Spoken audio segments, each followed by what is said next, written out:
I don't trust black pilots. They push them through the academy to fill quotas, and I'm not risking my life because your airline wants to look inclusive on a poster." The words hung in the first-class cabin like poison gas, silencing conversations and freezing every passenger in their seats. Vincent Blackwood had just spoken what he believed was a simple fact delivered with the same casual authority he used to fire employees or cancel million-dollar contracts. He had no idea that in exactly 3 hours and 17 minutes, those words would save his life, destroy his career, and reveal truths that would shatter everything he thought he knew about power worth, and the very man he was trying to get removed from the cockpit. The rain at John F. Kennedy International Airport fell like judgment, each drop exploding against the terminal windows in a rhythm that matched the increasing frustration of delayed travelers. Inside the Delta Sky Club, Vincent Blackwood adjusted his Hermes tie and checked his Patek Philippe watch for the 4th time in 10 minutes, his jaw tightening with the kind of controlled rage that had made him legendary in corporate boardrooms and feared by everyone who worked under him. At 48 years old, Vincent carried himself with the heavy, aggressive confidence of a man who had inherited an empire and expanded it through sheer ruthlessness, turning Apex Shipping Corporation from his father's regional operation into a logistics powerhouse that moved cargo across 6 continents. He was tall, broad-shouldered, with silver threading through his dark hair in a way that suggested distinction rather than age, and he wore his $10,000 Italian suit like armor against a world that he believed owed him deference simply because he existed. "Mr. Blackwood," the lounge attendant, approached him with the kind of nervous energy that Vincent had learned to recognize in subordinates who knew their jobs depended on his satisfaction. "We're ready to escort you to the gate now, sir. Pre-boarding has begun for Flight 847 to London Heathrow." Vincent didn't look up from his laptop screen where he was reviewing acquisition reports that would determine whether a small trucking company in Ohio continued to exist or disappeared into the Apex empire. "About time," he said, his voice carrying the flat displeasure of someone accustomed to having weather itself accommodate his schedule. "This delay is completely unacceptable. And if we miss our takeoff slot because of incompetent ground operations, I want names." The attendant, a young woman named Sarah, whose smile had grown increasingly strained over the past hour of Vincent's complaints, nodded with the practiced patience of someone who dealt with entitled executives daily. "The captain has assured us they'll make up time in the air, sir. Captain Washington has over 20 years of experience flying international routes." Vincent finally looked up, his pale blue eyes fixing on Sarah with the kind of cold assessment that had made grown men stammer in boardroom presentations. "I don't pay first-class prices to hear about the crew's resumes," he said, closing his laptop with a sharp snap that made Sarah flinch. "I pay for results, and results mean getting to London on time so I can close a deal that's worth more than this airline makes in a quarter." As they walked through the priority boarding lane, Vincent's phone buzzed with messages from his assistant confirming dinner reservations at Sketch, a breakfast meeting with British investors, and a conference call with the Tokyo office that would happen while most of New York was still asleep. His world operated on precision, on the assumption that every person and system around him would perform exactly as required, and the weather delay had already disrupted his carefully orchestrated schedule in ways that would have consequences for people whose names he didn't know and whose livelihoods he controlled with casual indifference. The aircraft stood waiting like a sleeping giant, its Boeing 777 frame stretching nearly 200 feet along the jet bridge engines that could produce 77,000 pounds of thrust, each currently silent but ready to carry 278 passengers across the Atlantic Ocean. Vincent barely noticed the engineering marvel as he stepped aboard, his attention already focused on his seat in the first-class cabin, where he expected to spend the next 8 hours in the kind of luxury that reinforced his belief that the world was divided into people who mattered and people who served those who mattered. Flight attendant Carmen Rodriguez greeted him at the aircraft door with the professional warmth that masked 15 years of dealing with passengers who ranged from grateful to impossible. She was a veteran of international flights, a woman in her 40s who had seen everything from medical emergencies to celebrity meltdowns, and she recognized Vincent's type immediately. The kind of passenger who would complain about turbulence as if she personally controlled the weather. "Welcome aboard, Mr. Blackwood," Carmen said, extending her hand for his coat. "Let me show you to your seat and get you settled in for what I hope will be a comfortable flight despite the delayed departure." Vincent handed over his coat without acknowledgement, brushing past her toward seat 1. With the single-minded focus of someone who had never considered that other people might have feelings worth protecting. The first-class cabin was filling with the usual collection of business travelers, tech entrepreneurs, and celebrities who could afford $8,000 tickets, and Vincent settled into his leather seat with the satisfaction of someone who belonged exactly where he was. Across the aisle, tech billionaire David Park was already immersed in his tablet reviewing code for his company's latest artificial intelligence project, while 2 rows behind him, Academy Award-winning actress Jennifer Mills attempted to read a novel while fans asked for selfies. Near the back of first class, retired businessman Harold Chen traveled with his wife Eleanor to visit their daughter in London, their excitement about becoming grandparents evident in their whispered conversations about the nursery they'd helped prepare. But Vincent noticed none of this human tapestry around him, focused instead on his laptop screen, where he was already drafting emails that would determine whether 300 people in his company's Baltimore distribution center would still have jobs by Christmas. He began barking orders into his wireless headset, despite the fact that passengers were still boarding and electronic devices weren't supposed to be used yet. His voice carrying clearly enough that other passengers turned to look at him with expressions ranging from annoyance to outright disgust. "Tell the Seoul team that if those container ships aren't loaded by Thursday, they're all fired," he said loud enough for half the cabin to hear. "I don't care about typhoon warnings or port delays. I care about results. And if they can't deliver results, I'll find people who can."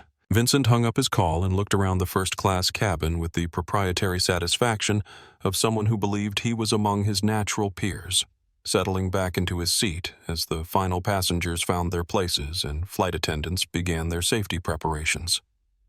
The mood in the cabin was relaxed, despite the weather delay, with passengers chatting quietly or immersing themselves in books and devices. But Vincent's sense of order was about to be shattered by something he noticed through the open cockpit door.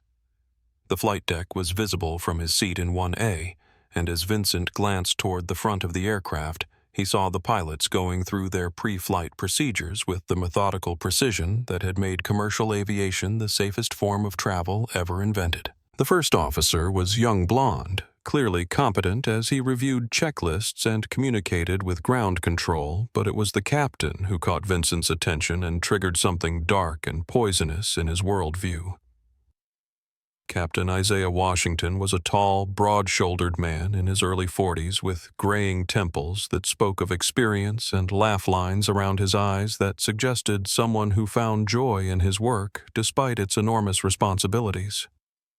He moved through his pre-flight routine with the kind of easy confidence that came from 20 years of flying everything from military transport planes to commercial jets, his hands checking instruments and controls with the unconscious competence of a master craftsman.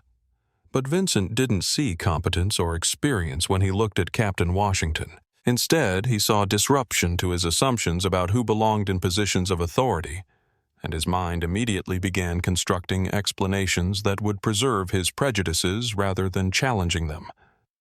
This was the corrosive thinking that had been shaped by years of country club conversations and boardroom discussions, where diversity was discussed as a threat to standards rather than an expansion of talent. Vincent pressed the call button with enough force to make the plastic crack, his face already flushing with the kind of indignant anger that he typically reserved for subordinates who had disappointed him in ways that would affect his profit margins. Carmen appeared almost instantly, her professional smile masking the wariness that experienced flight attendants developed when dealing with demanding passengers. "Yes, Mr. Blackwood. How can I help you?" she asked, noting the tension in his posture and the way his hands were clenched on the armrests of his seat. I need to see the pilot manifest. Vincent said, his voice low but vibrating with an intensity that made Carmen take a half-step backward. I want to know who's flying this aircraft and what their qualifications are. Carmen looked confused, glancing toward the cockpit, where both pilots were clearly visible through the open door, both wearing the 4 gold stripes that indicated captain and first officer respectively. Sir, I can assure you that both Captain Washington and First Officer Miller are fully qualified and have thousands of hours of flight experience. Is there something specific I don't trust? Black pilots? Vincent interrupted, his voice rising just enough to be heard by the tech billionaire across the aisle who looked up from his tablet with shocked disbelief. They push them through the academy to fill quotas, and I'm not risking my life because your airline wants to look inclusive on a poster. The silence that followed was immediate and suffocating, as if someone had suddenly removed all the oxygen from the cabin. Carmen's professional mask slipped for just a moment, revealing the kind of shock that comes from hearing something so blatantly racist delivered with such casual confidence. Across the aisle, David Park removed his headphones entirely, while behind them the elderly couple stopped their conversation about their daughter's pregnancy. "Excuse me," Carmen asked, hoping she had somehow misunderstood what she'd just heard, though the sick feeling in her stomach told her that Vincent had said exactly what she thought he'd said. "You heard me perfectly," Vincent replied, leaning back in his seat with the kind of arrogant satisfaction that came from believing he was simply stating obvious facts that others were too politically correct to acknowledge. "I've been flying for 30 years, and I know how these diversity programs work. They lower standards to meet quotas, and I'm not going to die in the Atlantic Ocean because some administrator was more concerned about optics than competence." By now, the entire first-class cabin had gone silent except for the low hum of the air conditioning system and the distant sounds of ground crews preparing for departure. Jennifer Mills had lowered her sunglasses to stare at Vincent with the kind of disgusted amazement that suggested she was witnessing something beyond the bounds of civilized behavior, while travel blogger Jessica Chen, seated in row 3, quietly angled her phone to capture what was becoming an extraordinary moment of public racism. Vincent stood up, using his considerable height and bulk to tower over Carmen in a physical display of dominance that he had perfected in countless boardroom confrontations. "I want to speak to a supervisor, and I want to know what alternative arrangements can be made. I'm not flying with that pilot, and if this airline has a problem with that, then they can explain to their CEO why they lost a customer who spends more on airfare in a year than most people make in salary." The air in the first-class cabin seemed to drop 10 degrees as other passengers realized they were witnessing something extraordinary. Not just casual racism, but racism delivered with such entitled confidence that it suggested Vincent had never been seriously challenged for his beliefs. Harold Chen reached for his wife's hand. Their excitement about visiting their daughter now replaced by the uncomfortable realization that they were trapped in a metal tube with someone whose worldview belonged to a different century. Carmen straightened her spine, drawing on 15 years of experience dealing with difficult passengers to maintain her professionalism in the face of something that felt like a personal attack on her colleagues and her profession. "Mr. Blackwood," she said, her voice dropping to the kind of steel-wrapped whisper that flight attendants used when situations were about to escalate beyond mere customer service complaints. "Captain Washington has been flying for Delta Airlines for over 15 years. He was a military pilot before joining commercial aviation, and he is more than qualified to safely transport you to London." Vincent laughed, a harsh barking sound that carried no humor at all. Save the diversity talking points for someone who hasn't spent 40 years building a business empire. "I know quota systems when I see them, and I know when standards have been compromised for the sake of appearances. I want a different pilot, or I want off this plane and I want it resolved now." The commotion in the first-class cabin had finally reached the cockpit, where Captain Isaiah Washington paused in his pre-flight checklist as the voices from the cabin grew louder and more agitated. First Officer James Miller looked up from his navigation computer with the kind of concerned expression that pilots developed when passenger disputes threatened to delay departure or, worse, escalate into situations that required security intervention. "Captain, should I call for assistance?" Miller asked, his hand hovering over the interphone that would connect them to gate agents and security personnel. Sounds like someone's really upset about something. Isaiah listened for another moment to the angry voices filtering through the reinforced cockpit door, recognizing the tone, if not the specific words, of a passenger confrontation that had moved beyond normal complaints about seat assignments or meal preferences. In 20 years of flying, he had dealt with everything from drunk passengers to medical emergencies to the terrifying morning of September 11th, when the entire aviation industry had changed forever, and he had learned to distinguish between situations that required immediate intervention and those that could be resolved through professional de-escalation. "Let me handle this," Isaiah said, unbuckling his harness and standing up to his full 6'2" height. He adjusted his captain's uniform, ensuring that every detail was perfect, from the 4 gold stripes on his sleeves to the wings pinned precisely on his chest. Because he had learned long ago that presentation mattered when dealing with confrontational passengers who might be looking for any excuse to question his authority. Isaiah stepped out of the cockpit with the kind of calm dignity that had been tested in military cockpits over hostile territory and refined through years of handling commercial aviation emergencies, his presence immediately shifting the atmosphere in the first-class cabin from chaos to focused attention. He was an imposing figure, not through aggression or intimidation, but through the kind of quiet authority that came from knowing he was absolutely competent to handle whatever situation he faced. The sight of the captain entering the cabin silenced the murmurs and whispered conversations that had broken out among passengers who were trying to process what they had just witnessed.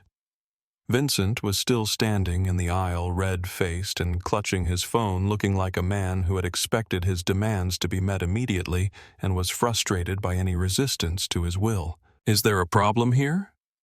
Isaiah asked, his voice carrying the deep, resonant authority that made nervous passengers feel safe and difficult passengers realize they were dealing with someone who would not be easily intimidated.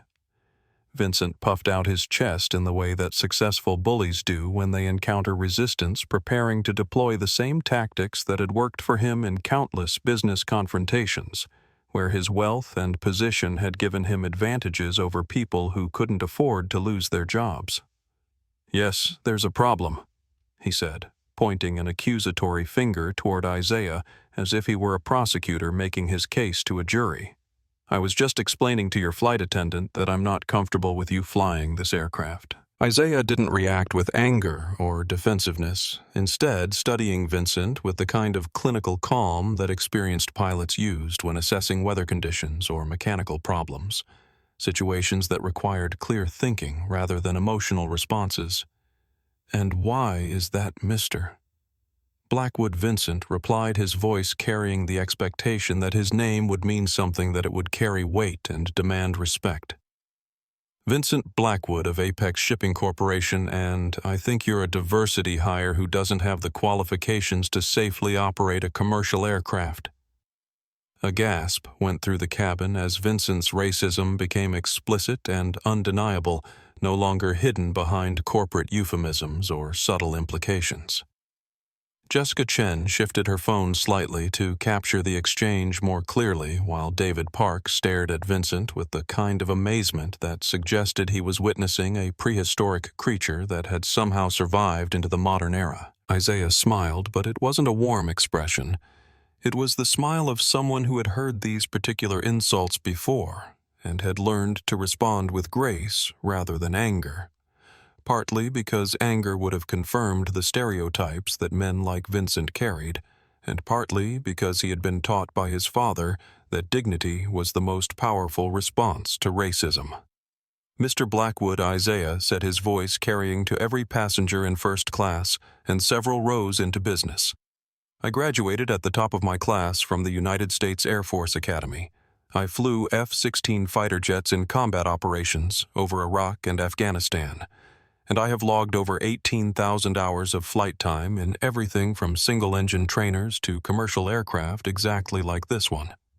I am currently a check airman for Delta Airlines, which means I am the person who teaches other pilots how to fly safely, including the white ones. Someone in business class actually chuckled at that last comment, and Vincent's face turned an even deeper shade of crimson as he realized that his attempt to assert dominance was not having the effect he had intended. The other passengers were not nodding in agreement with his concerns, but looking at him with expressions that ranged from disgust to pity. "I don't care about your military stories." Vincent shot back, his voice rising toward a shout as he felt control of the situation slipping away from him. "This is a commercial aircraft, not a fighter jet, and I want another pilot. I want someone who earned their position through merit, not through diversity programs designed to lower standards." Isaiah's expression hardened slightly, not with anger, but with the kind of disappointed recognition that came from realizing he was dealing with someone whose racism was so deeply embedded that facts and credentials would not change their mind. "Mr. Blackwood, that's not going to happen. This is my aircraft. I am the captain, and you have two choices. You can take your seat, fasten your seatbelt, and enjoy the flight to London, or you can take your luggage and get off this plane. But if you choose to leave, you will not be flying on Delta Airlines today, and quite possibly never again." Vincent looked around the cabin, searching for support among the other first-class passengers, expecting to find at least some agreement with his position from people who, like him, had achieved financial success and understood the importance of standards and qualifications. Instead, he saw faces reflecting disgust, embarrassment, and the kind of social ostracism that he had never experienced in his carefully curated world of country clubs and corporate boardrooms where his prejudices had been allowed to flourish unchallenged. "Fine." Vincent said, his voice tight with the kind of barely controlled rage that came from a man who was used to getting his way through intimidation and was discovering that his usual tactics were powerless in this situation. "I'll stay. But I want you to know that if anything goes wrong on this flight, if there's so much as a bumpy landing, I'm filing complaints with the FAA, the Department of Transportation, and your CEO personally." Isaiah nodded with the kind of professional courtesy that he would have shown any passenger regardless of their behavior. "I look forward to reading your feedback, Mr. Blackwood. Carmen, let's get the doors closed so we can get these folks to London." He turned his back on Vincent in a gesture of dismissal that was somehow more devastating than any angry response could have been, walking back toward the cockpit with the kind of dignity that left everyone in the cabin understanding exactly who had won that confrontation and who had revealed themselves to be something less than they believed they were. Vincent slammed himself into seat 1A with the kind of furious energy that made the leather creak.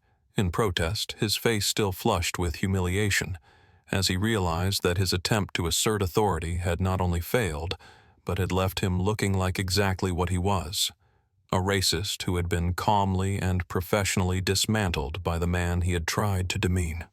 He pulled out his phone immediately and began typing with such violent intensity that he nearly cracked the screen, drafting emails to Delta's board of directors that he was convinced would result in Captain Washington's immediate termination. "Hostile work environment," he muttered to himself as he typed, building a case in his mind that would transform him from aggressor to victim.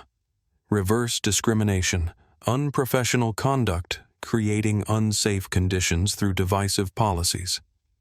He was so absorbed in constructing his narrative of persecution that he barely noticed the plane pushing back from the gate or the flight attendants going through their safety demonstration with the kind of professional competence that he had just spent 10 minutes claiming didn't exist. For the first 2 hours of the flight, Vincent consumed 4 double scotches with the methodical determination of someone drinking to dull both his embarrassment and his growing anxiety about being trapped in an aircraft with nearly 300 other people who had witnessed his public humiliation. The alcohol, instead of calming him, seemed to fuel his resentment and his need to justify his behavior to anyone who would listen. "This is what happens when standards are lowered for political correctness," he said to Carmen when she came by to offer him dinner. His words slightly slurred, but his convictions unchanged.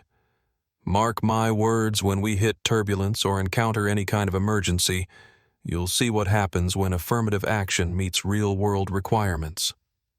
Carmen refilled his water glass without comment, having learned through years of experience that engaging with drunk, belligerent passengers rarely improved anyone's situation. But she made a mental note to inform the cockpit that their problem passenger was becoming increasingly intoxicated and potentially disruptive.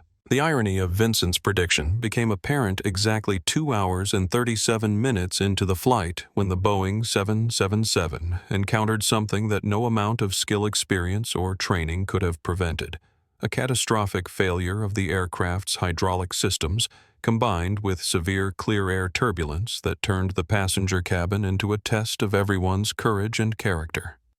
It began as just another minor bump, the kind of light turbulence that experienced travelers barely notice, but within seconds it escalated into something far more serious, as warning lights began illuminating in the cockpit and alarms started sounding with the insistent urgency that indicated genuine emergency.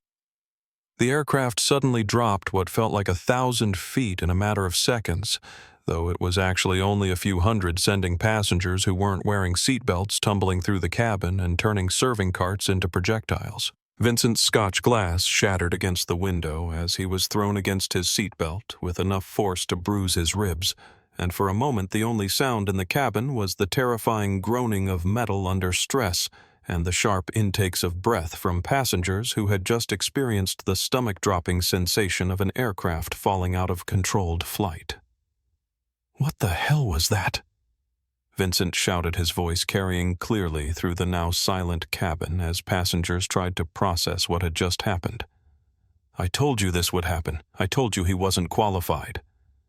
But before anyone could respond to Vincent's accusations, the aircraft lurched again, this time banking sharply to the left as Captain Washington fought against control systems that were no longer responding properly to his inputs. In the cockpit, warning lights were flashing like a Christmas tree as multiple systems began failing in cascade, creating exactly the kind of emergency situation that separated truly skilled pilots from those who simply went through the motions during normal operations.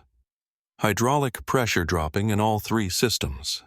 First Officer Miller reported, his voice tight with concentration as he worked through emergency checklists that he had practiced hundreds of times in simulators but never hoped to use in actual flight.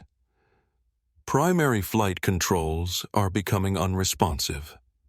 Isaiah's hands moved across the instrument panel with the kind of practiced precision that came from 20 years of emergency training, his mind automatically calculating options and alternatives, while his voice remained calm enough to project confidence to the passengers who would be listening to every word that came over the intercom. "Ladies and gentlemen, this is Captain Washington speaking." His voice filled the cabin with the kind of steady authority that made people believe everything would be okay, even when logic suggested otherwise. "We're experiencing some technical difficulties and encountering unexpected severe turbulence. I need everyone to return to your seats immediately, and fasten your seatbelts as tightly as possible." Vincent's face went white as he processed the implications of what he was hearing. His alcohol-clouded mind suddenly crystal clear with the kind of terror that comes from realizing that his life was completely out of his control and dependent on the skill of the man he had spent 2 hours insulting and trying to discredit. The plane dropped again this time with a sickening weightlessness that lasted for nearly 10 seconds and sent overhead bins flying open, raining luggage down on passengers who were screaming in terror and grabbing for anything solid they could hold on to. Vincent found himself thrown against his window with enough force to crack his head against the thick plastic drawing blood that trickled down his forehead as he struggled to comprehend that the emergency he had predicted as a way to vindicate his prejudices was actually happening. "He's going to kill us all!" Vincent screamed, his voice breaking with panic as the aircraft shuddered and groaned around them. "I told you this would happen. I told you he wasn't qualified to handle an emergency." But even as Vincent shouted his accusations, other passengers were beginning to notice something that his panic prevented him from seeing. The voice coming over the intercom was not the voice of someone who was losing control or succumbing to fear, but the voice of someone who was fighting a desperate battle against mechanical failure and natural forces, while still managing to sound like he knew exactly what he was doing. The situation deteriorated with terrifying speed as multiple systems failed in sequence, creating exactly the kind of compound emergency that aviation training prepared pilots for, but that passengers could only experience as an apparently unstoppable descent toward disaster. The aircraft's right engine had begun surging, producing irregular thrust that made the plane yaw violently from side to side, while the loss of hydraulic pressure meant that Captain Washington was essentially trying to fly a 300-ton aircraft, using only manual controls and sheer physical strength. Vincent's panic reached hysteria as he realized that his earlier predictions about disaster were coming true in ways that he had never actually wanted to be proven right about.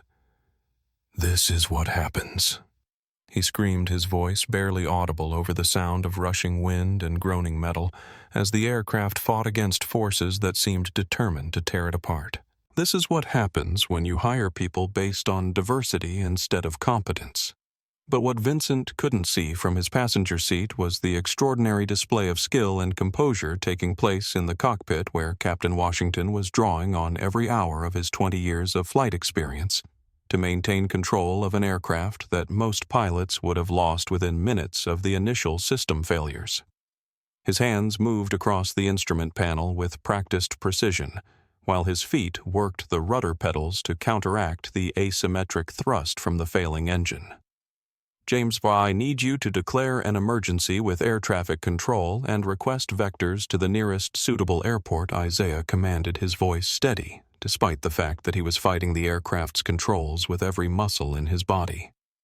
"Tell them we have multiple system failures and we're going to need emergency equipment standing by." First Officer Miller's hands flew across his instruments as he worked through emergency procedures that would normally be performed in the calm environment of a flight simulator, rather than in an aircraft that was bucking like a wild horse at 37,000 feet.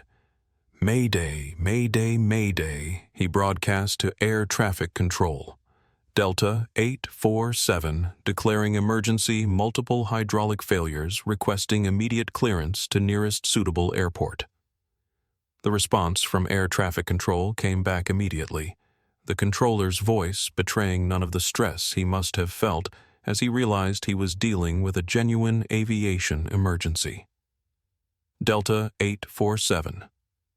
Understand you're declaring emergency radar contact, advise souls on board and fuel remaining. 278 souls, fuel approximately 21,000 pounds. Miller responded while Isaiah continued his desperate battle to keep the aircraft level and controllable. In the passenger cabin, the terror was palpable as people realized they were experiencing something far beyond normal turbulence or routine mechanical problems.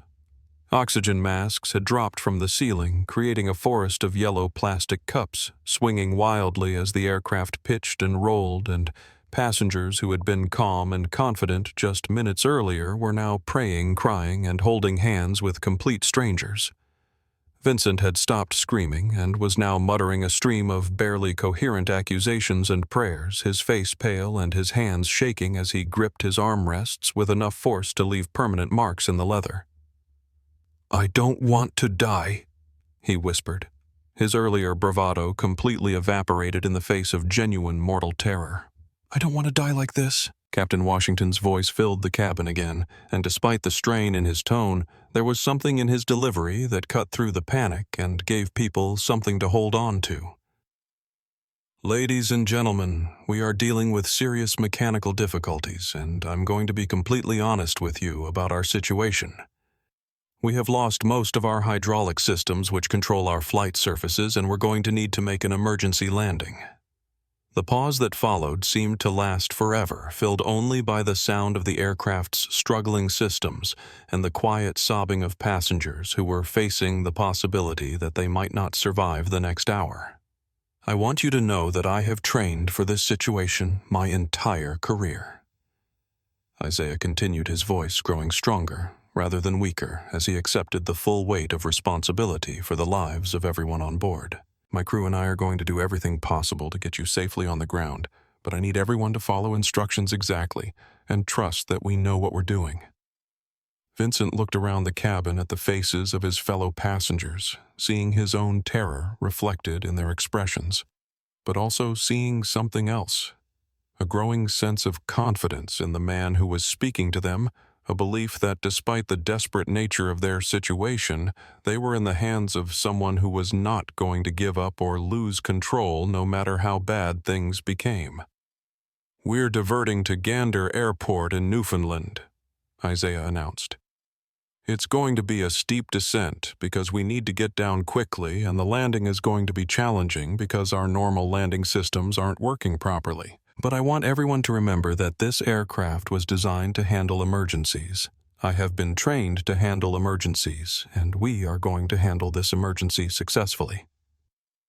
The descent began with a violence that pressed passengers deep into their seats as Isaiah was forced to use gravity and engine power to control the aircraft rather than the normal flight surfaces that would have allowed for a gradual, comfortable descent.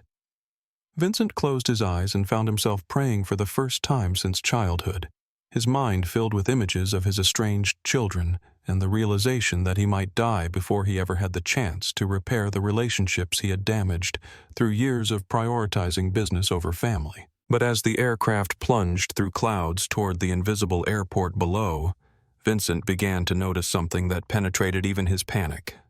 The steady competence of the voice coming over the intercom, the way Captain Washington continued to provide updates and reassurance even while fighting for their lives, and the growing realization that the man he had dismissed as unqualified was proving himself to be exactly the kind of pilot you would want in command when everything went wrong. The approach to Gander Airport took place in weather conditions that would have challenged even perfectly functioning aircraft, with driving rain reducing visibility to barely a mile, and crosswinds gusting up to 30 knots across the runway. For an aircraft with compromised flight controls and asymmetric engine power, it represented the kind of ultimate test that separated exceptional pilots from merely good ones, and Captain Washington was about to demonstrate why his 2 decades of military and commercial flying experience had prepared him for exactly this moment. "I can see the runway lights," First Officer Miller called out as they broke through the cloud layer at 800 feet. The approach lights of runway 03 appearing like a string of pearls through the windscreen wipers that were fighting a losing battle against the torrential rain. Isaiah's hands and feet worked in perfect coordination as he fought to keep the aircraft aligned with the runway centerline while managing the asymmetric thrust from their remaining engine and compensating for flight controls that responded sluggishly when they responded at all. Every adjustment required precise calculation, because any mistake would send them careening off the runway, or worse, cause them to lose control entirely and crash short of their destination. "Gear down." Isaiah commanded, knowing that the landing gear would have to be lowered manually due to the hydraulic failures, a process that would create additional drag and make his already difficult approach even more challenging. In the passenger cabin, people could see the ground rushing up toward them at what seemed like an impossibly fast speed, and Vincent found himself staring out his window at the gray landscape of Newfoundland, while his mind processed the surreal fact that his life was completely dependent on the skill and judgment of the man he had insulted less than 3 hours earlier. 200 feet, Miller called out, reading the radar altimeter as they descended toward the runway threshold.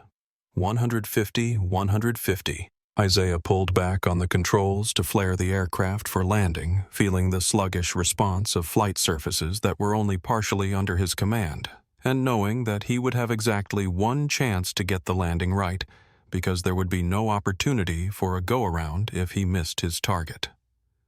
The main landing gear touched down on the wet runway with a firmness that sent vibrations through the entire aircraft, but without the violence that would have indicated a crash landing, and for a moment passengers experienced the euphoric relief that comes from feeling solid ground beneath them after believing they were about to die.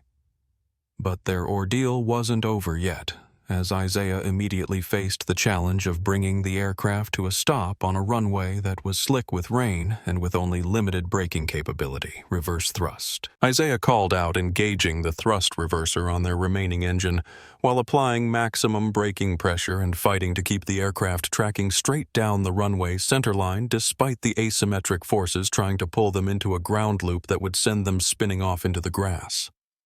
The aircraft shuddered and groaned as competing forces of momentum and braking fought for control with every passenger, feeling the violent deceleration that pressed them forward against their seatbelts, while the screaming of tires and the roar of reverse thrust filled the cabin with sounds that seemed to go on forever, but actually lasted less than a minute. When the aircraft finally rolled to a stop, they were sitting in the middle of runway 03 with emergency vehicles racing toward them from all directions, their red and blue lights flashing through the rain like signals of salvation. The silence that followed was profound and almost shocking after the violence of the preceding hour, broken only by the sound of the engine winding down and the collective exhaling of 278 people who had just survived something they never thought they would live through. Captain Washington's voice filled the cabin one final time, and now the strain was clearly audible, the voice of a man who had just fought and won one of the most difficult battles of his career. Ladies and gentlemen, welcome to Gander. We are safely on the ground. Emergency equipment is approaching the aircraft, and everyone is going to be just fine. The applause that erupted was unlike anything Vincent had ever heard, a sound of pure gratitude and relief that seemed to shake the aircraft itself, as passengers cheered and sobbed and hugged complete strangers in the euphoric aftermath of shared survival. But Vincent remained silent in his seat, staring at his hands which were shaking uncontrollably as he processed the magnitude of what had just happened and what it meant about everything he thought he knew. He was alive because of Captain Washington. Every person on that aircraft was alive because of the skill training and courage of the man Vincent had dismissed as unqualified, and the weight of that realization was crushing in ways that went far beyond simple embarrassment or social discomfort.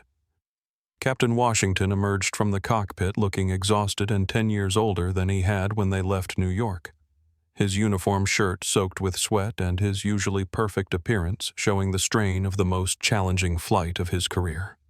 But when the passengers saw him, the applause intensified until it became a standing ovation that seemed to lift the roof of the aircraft. He stood at the front of the first-class cabin, looking embarrassed by the attention, and eager to deflect credit to his crew and the aircraft's safety systems. But there was no denying the simple truth that his exceptional skill had just saved everyone on board from what could have been a catastrophic disaster. His eyes found Vincent in seat 1A, and for a moment the two men looked at each other across a divide that was no longer about race or prejudice, but about character and competence, and the devastating realization that Vincent had been catastrophically wrong about both. Captain Washington pulled his phone from his flight bag as passengers continued to file off the aircraft emergency slides deployed as a precautionary measure, even though they were safely on the ground with normal egress available through the jet bridge. His hands were still trembling slightly from the adrenaline of the landing, and his first call wasn't to Delta Operations or the National Transportation Safety Board investigators who would want to interview him about the emergency. It was to his 10-year-old daughter, Zara. "Daddy," came the excited voice through the phone, and Vincent, still sitting in his seat while other passengers moved toward the exits, couldn't help but overhear the conversation taking place just a few feet away from him. "We saw on the news that your plane had an emergency. Are you okay?" Mom was so scared Isaiah's voice softened in the way that only happens when parents talk to their children. All the authority and command presence replaced by simple love and relief. "I'm fine, baby girl. Everyone is fine. I'm sorry I missed your school play tonight, but I had to help some people get safely to the ground and it took a little longer than usual. The news said you were a hero." Zara's voice was filled with the kind of pure pride that children have for their parents, before the world teaches them to be cynical about such things. "They said you saved everyone on the plane?" Did you really save everyone?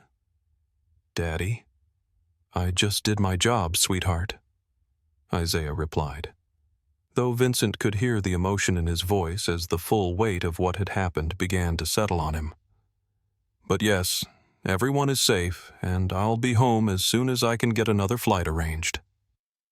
Vincent watched this exchange with growing discomfort, seeing Captain Washington not as the stereotype he had constructed in his mind, but as a father talking to his daughter, a human being with family and responsibilities and people who loved him. But what happened next would shatter Vincent's worldview completely. Isaiah's phone rang again almost immediately, and this time his expression changed to one of surprise and slight apprehension. Dad, I didn't expect to hear from you tonight. The voice on the other end of the line was deep and authoritative, carrying the kind of measured dignity that comes from decades on the federal bench. Son, I've been watching the news coverage of your emergency landing. Are you injured? Do you need anything? Vincent felt his blood turn to ice water as he processed what he was hearing. Dad. The pilot had called someone Dad, and that someone sounded like they held significant authority and position. But the revelation was just beginning. I'm fine, Dad, just tired, Isaiah replied. It was touch and go for a while, but the aircraft performed well, and we got everyone down safely. I'll be home tomorrow, assuming the investigators don't keep me here too long. I'm proud of you, son, the voice continued, and now Vincent was straining to hear every word. Your mother would have been proud, too. But I need to tell you something. I've been getting calls from people in Washington about this incident. Apparently, there was a passenger who made some inappropriate comments about your qualifications before takeoff, and the whole thing was recorded and posted on social media. Vincent's heart stopped beating as he realized that not only was his racism about to be exposed nationally, but that Captain Washington's father was someone with connections to people in Washington who were concerned enough about the incident to make phone calls. Some business executive named Blackwood, the voice continued, and Vincent felt as if he might vomit. The video shows him making racist comments about you, and then after you saved his life, he still refused to apologize. Son, I want you to know that Senator Hayes called me personally to express her outrage about this incident. Senator Patricia Hayes. Vincent knew that name because he had donated hundreds of thousands of dollars to her campaigns over the years, and his company had lobbied her office extensively on transportation and logistics legislation. She was one of the most powerful members of the Senate Commerce Committee, which oversaw aviation regulation, and she was calling Captain Washington's father about Vincent's behavior. Dad, who is Senator Hayes to you? Isaiah asked, and Vincent held his breath, waiting for an answer that he somehow knew was going to destroy his life. She's an old law school classmate, son. We've been friends for 30 years. She sits on the Commerce Committee, and she wanted me to know that this incident is going to be investigated thoroughly, not just from an aviation safety perspective, but as a potential civil rights violation. The phone call continued, but Vincent was no longer listening to the specific words because his mind was reeling with the implications of what he had just learned. Captain Washington's father was not just anyone. He was someone with direct connections to one of Vincent's most important political allies, someone who could pick up the phone and reach senators who controlled legislation that affected Vincent's business empire. But the revelations weren't finished. Isaiah ended the call with his father and immediately received another call, this one from someone he addressed as Judge Washington. Yes, sir, I understand the media attention this is getting, Isaiah said into the phone. No, I haven't spoken to any reporters yet, and I don't intend to make any public statements about the passenger's behavior. I'm more concerned about the mechanical investigation and making sure we understand what went wrong with the aircraft systems. Judge Washington. Vincent's hands were shaking as he processed this new information. Captain Washington's father was a federal judge, someone with lifetime tenure and connections throughout the legal and political establishment, someone whose word carried weight in circles that could destroy Vincent's business and personal life with a few well-placed phone calls. I appreciate your concern about the civil rights implications, sir, Isaiah continued, but I'd prefer to let my actions speak for themselves rather than getting involved in political discussions about this passenger's behavior. As Isaiah finished his second phone call, he noticed Vincent still sitting in seat 1, staring at him with an expression of dawning horror and complete devastation. For the first time since the incident began, Isaiah felt something approaching sympathy for the man who had insulted him because he could see in Vincent's face the realization that his racist assumptions had not just been morally wrong, but strategically catastrophic. Mr. Blackwood, Isaiah said quietly, approaching Vincent's seat as the last of the other passengers filed off the aircraft. I believe we need to have a conversation. While Captain Washington and Vincent faced each other in the empty first-class cabin, Jessica Chen was already uploading the video that would destroy Vincent's life and make Isaiah a national hero. She had captured not just the initial racist confrontation, but also the emergency landing and the aftermath, creating a narrative arc that perfectly illustrated the contrast between Vincent's prejudiced assumptions and Isaiah's professional competence. This CEO tried to get our pilot removed before takeoff because he didn't trust black pilots, she typed as a caption for the TikTok video. Then, that same pilot saved all our lives in an emergency landing. Watch this entitled racist get exactly the karma he deserves. The video began with Vincent's initial complaints at JFK, capturing his exact words about diversity hiring and quota systems, then jumped to the emergency itself with audio of his panicked screams about how he's going to kill us all, followed by Captain Washington's calm announcements and the successful landing. The final segment showed the standing ovation for Isaiah and Vincent's conspicuous silence, his face clearly visible as he remained seated while everyone else applauded the man who had just saved their lives. Within 30 minutes of posting, the video had 10,000 views. Within 2 hours, it had reached 1 million. By the time Vincent and the other passengers reached the Gander Airport terminal, #racist, Vincent was trending nationally on Twitter, and the story was being picked up by major news networks who were already dispatching crews to cover what was becoming a major story about racism, heroism, and corporate accountability. Vincent's phone began buzzing with calls and text messages as the video spread across social media platforms. But the first call that truly mattered came from Amanda Richardson, his vice president of public relations, whose voice carried the kind of panic that Vincent had never heard from his usually unflappable staff. Vincent, please tell me the video I'm looking at is somehow fake or taken out of context, Amanda said without preamble when he answered the phone. Please tell me you didn't actually say what it sounds like you said about the pilot who just saved your life. Vincent looked around the terminal where other passengers from his flight were giving him a wide berth, and several were openly filming him with their phones, creating additional content for social media platforms that were already turning his racist comments into a viral phenomenon. Amanda. I was under extreme stress. I had been drinking, and I was scared about the weather conditions. The video doesn't show the full context of Vincent's stop talking. Amanda interrupted with the kind of sharp authority that she had never used with him before. CNN is calling. The Washington Post is calling. Our 3 biggest clients have already issued statements distancing themselves from Apex Shipping, and the stock price has dropped 18% in after-hours trading. The board is convening an emergency meeting, and they want you on a conference call in 20 minutes. The implications hit Vincent like a physical blow, as he realized that his few minutes of racist ranting weren't just going to be embarrassing social media content. They were going to have real financial consequences that would affect thousands of people who worked for his company and depended on him for their livelihoods. Amanda, get the legal team involved. We can claim this violates my privacy that the recording was made without consent. Legal won't help you here, Amanda replied, her voice now carrying resignation rather than panic.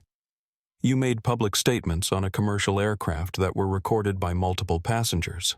There's no expectation of privacy, and more importantly, there's no defense for what you actually said. Vincent's second call came from Robert Sterling, the chairman of Apex Shipping's board of directors, a man in his 70s who had mentored Vincent's father and had always treated Vincent with paternal affection mixed with firm guidance. But there was no affection in Sterling's voice when he spoke. "Vincent, I'm calling to inform you that the board has just concluded an emergency session," Sterling said without preamble. "The vote was unanimous. You are terminated as Chief Executive Officer effective immediately for cause, which means your severance package is voided and your stock options are forfeited." The words hit Vincent like a series of physical blows, each one worse than the last. "Robert, you can't do this. I built this company. I've made every one of you rich. This is a momentary lapse in judgment blown out of proportion by social media." "You didn't build this company, Vincent. Your father built it, and you've been running it into the ground with your arrogance and your complete inability to understand that the world has changed since 1955. Sterling replied with the kind of cold finality that ended careers and destroyed legacies. "We've lost 3 major contracts in the last 4 hours. Transglobal Logistics just announced they're terminating their partnership with us. Senator Hayes' office called to inform us that our federal transportation contracts are under review." Vincent felt the world spinning around him as he processed the magnitude of what was happening. Senator Hayes, the woman who had just been revealed as a friend of Captain Washington's father, was now using her position to destroy his business empire. The man he had insulted had family connections that reached into the highest levels of government, and those connections were being activated to ensure that his racism had consequences far beyond social media embarrassment. "Robert, please let me make this right. I'll issue a public apology. I'll donate to civil rights organizations. I'll do whatever it takes to—" "It's too late for that," Sterling interrupted. "Security will be removing your belongings from the office tomorrow morning. Your corporate credit cards have been canceled. Your access to company systems has been revoked, and you are no longer authorized to speak for or represent Apex Shipping Corporation in any capacity." As Vincent hung up the phone, he noticed that other passengers from Flight 847 were watching him with expressions that ranged from satisfaction to pity, all of them clearly aware that they were witnessing the real-time destruction of a man who had revealed himself to be something far less admirable than his wealth and position had suggested.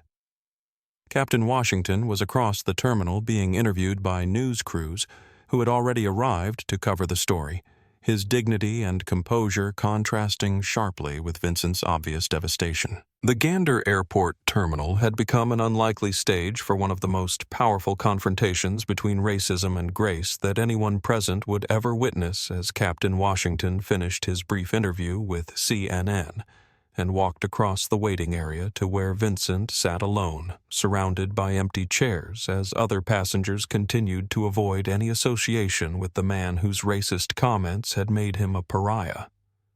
Vincent looked up as Isaiah approached, his face streaked with tears that he hadn't realized he was shedding, his expensive suit wrinkled and stained with sweat and spilled alcohol, his entire world having collapsed in the span of 4 hours from the time he had first made his racist comment until now when he was unemployed, humiliated, and facing social and professional ostracism that would follow him for the rest of his life. "Captain Washington." Vincent said, his voice breaking as he struggled to find words that could somehow bridge the vast chasm between what he had said and done and what this man had given him in return. I need to say something to you." Isaiah sat down in the chair across from Vincent, not close enough to suggest intimacy, but near enough to have a private conversation in the midst of the terminal's chaos. His uniform was still wrinkled from the emergency landing. His face still showed the strain of the most difficult flight of his career, but his expression was calm and attentive in the way that suggested he was prepared to listen to whatever Vincent needed to say. "I was wrong." Vincent whispered the words coming out like a confession that he had never expected to make to anyone. "I was completely, absolutely wrong about everything. About you, about your qualifications, about what diversity means, about what kind of person I thought I was." He looked up at Isaiah's face, searching for some sign of forgiveness or understanding. "You saved my life. You saved everyone's life, and I spent 3 hours insulting you and questioning your ability to do exactly what you ended up doing perfectly." Isaiah listened without interruption, watching Vincent's face as the man who had been so arrogant and confident just hours earlier struggled to process the magnitude of his errors in judgment and the consequences they had brought down on his own head. This was not the moment for lectures or revenge, but for something much more difficult and much more important. "Mr. Blackwood," Isaiah said quietly, "I want you to understand something about what happened today. When I was flying that plane with no hydraulics and a failed engine fighting to keep us all alive, I wasn't thinking about what you had said to me or how you had treated me. I was thinking about my daughter Zara and about getting everyone safely home to their families." Vincent nodded, fresh tears rolling down his face as he understood that he was receiving a level of grace that he had never given to anyone else in his entire life. "But now that we're safe on the ground," Isaiah continued, "I want you to think about something.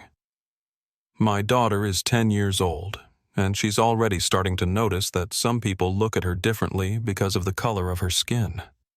She's already asking me questions about whether she'll be able to become whatever she wants to become, or whether there will always be people who think she doesn't belong." Isaiah reached into his jacket pocket and pulled out a photograph showing it to Vincent. A beautiful little girl with her father's intelligent eyes and her mother's bright smile, wearing a school uniform and grinning at the camera. "This is who you were really talking about when you said you didn't trust black pilots. This is the future you were trying to deny when you assumed I wasn't qualified for my job." Vincent stared at the photograph, seeing not just Captain Washington's daughter, but every child whose dreams and potential he had casually dismissed through years of racist assumptions that he had never seriously examined or challenged. "She's beautiful," he whispered. "She looks like she could do anything." "She can do anything," Isaiah replied, putting the photograph back in his pocket. "But only if people like you decide to judge her by her character and her capabilities, rather than by assumptions about what people who look like her can or cannot accomplish." The two men sat in silence for a moment, surrounded by the ordinary chaos of an airport terminal, but isolated in their own bubble of profound conversation about racism, forgiveness, and the possibility of redemption even after catastrophic moral failure. "Captain Washington," Vincent said finally, "I know I don't deserve your forgiveness, and I know that saying I'm sorry doesn't undo what I said or change who I've been for most of my life.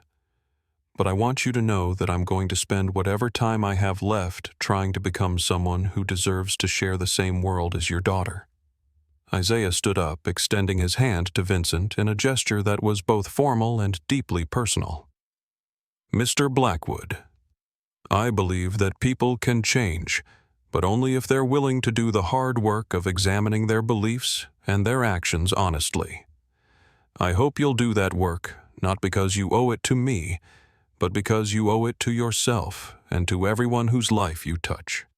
Vincent shook Isaiah's hand, feeling the strength and steadiness that had just saved his life and understanding for the first time in his 48 years what it meant to be in the presence of someone whose character was genuinely superior to his own. 6 months after Flight 8, 47's emergency landing in Gander, Vincent Blackwood stood in front of a room full of corporate executives attending a diversity and inclusion seminar in downtown Seattle, wearing a modest suit from Men's Warehouse rather than his former Italian designer wardrobe. His once commanding presence now tempered by genuine humility and hard-won wisdom about the cost of prejudice. "My name is Vincent Blackwood," he said to the assembled group, and 6 months ago, I was the CEO of a major shipping corporation who believed that diversity hiring was lowering standards and threatening excellence. Today, I work for a nonprofit organization that helps companies eliminate bias from their hiring and promotion practices, and I'm here to tell you about the day I learned that my racist assumptions almost cost me my life, and definitely cost me everything I thought mattered. He had lost his fortune, his executive position, and most of his material possessions. But in their place, he had found something he had never possessed during his years of corporate success. A sense of purpose that came from using his experience to prevent other people from making the same catastrophic errors in judgment that had destroyed his old life. The work was difficult and often humbling, requiring him to confront his own biases daily while helping others recognize theirs, but it had given him a peace that money and power never had. Vincent's transformation hadn't been quick or easy, requiring months of therapy, extensive reading about the history of racism in America, and countless uncomfortable conversations with people whose experiences he had never bothered to consider during his years of privilege and isolation. But the work had been worth it, not just because it had made him a better person, but because it had given him the tools to help others avoid the kind of moral catastrophe he had experienced. Meanwhile, Captain Isaiah Washington had become something he had never sought to be, a national symbol of professional excellence and personal grace under extreme circumstances. The Presidential Medal of Valor ceremony at the White House had been attended by his father, Judge Theodore Washington, his 10-year-old daughter Zara, and hundreds of aviation professionals who recognized his emergency landing as one of the finest examples of airmanship in commercial aviation history. Daddy Zara had whispered to him as they stood in the Oval Office, "Are you famous now?" And Isaiah had knelt down to her level, looking into the same intelligent eyes that reminded him daily why representation and excellence mattered equally. "I'm not famous, sweetheart. I'm just someone who got to show the world what you and I have always known, that being good at your job has nothing to do with what you look like and everything to do with how hard you work and how much you care about doing the right thing." Zara had nodded solemnly, understanding even at 10 years old that her father's moment of heroism had implications that reached far beyond one emergency landing, that it had become part of a larger story about who gets to be trusted with responsibility, and why those assumptions matter so much in a world where children like her were still fighting to be seen as capable of greatness.